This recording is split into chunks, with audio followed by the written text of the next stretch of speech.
and the wider Middle East region. Joining me live now is independent journalist and author of the Palestine Laboratory, Antony Loewenstein, who was based in East Jerusalem between 2016 and 2020. Antony, great to see you.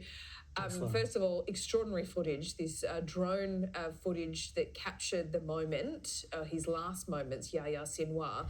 I mean, the last vision we saw of him, it was months ago, and it was him moving through these underground tunnels. There was a school of thought that he may have escaped Gaza. We now know that not to be true. He was actually in southern Gaza, in Rafah. What is the significance of his death?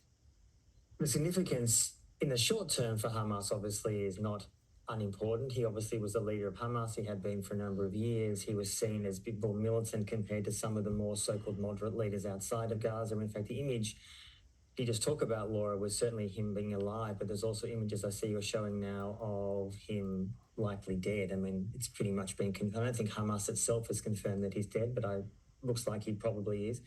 Look, the significance of the killing of Hamas leader, or Nasrallah, the leader of Hezbollah, about a month or so ago, is that so much of the resistance, the opposition, call it whatever you want in the Middle East, is not particularly about a leader. It's about the circumstances of people's situation.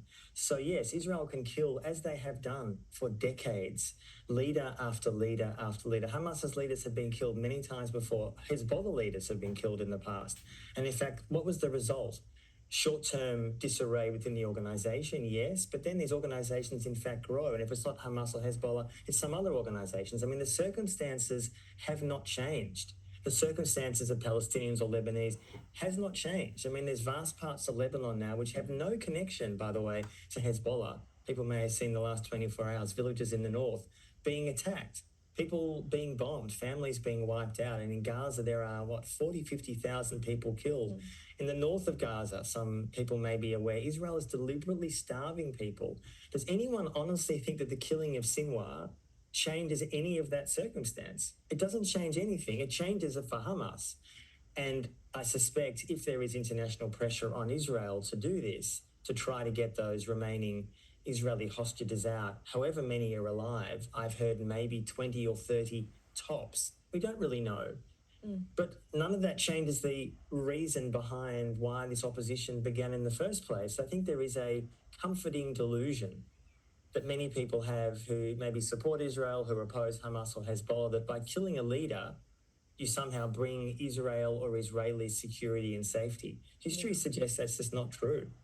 Well, history repeatedly suggests that is not true, but for the immediate conflict, it could it lead to a ceasefire here, at least for the constant shelling and violence we have seen in Gaza? I mean, we've already had the head of the Israeli Defense Force call on Hamas to surrender.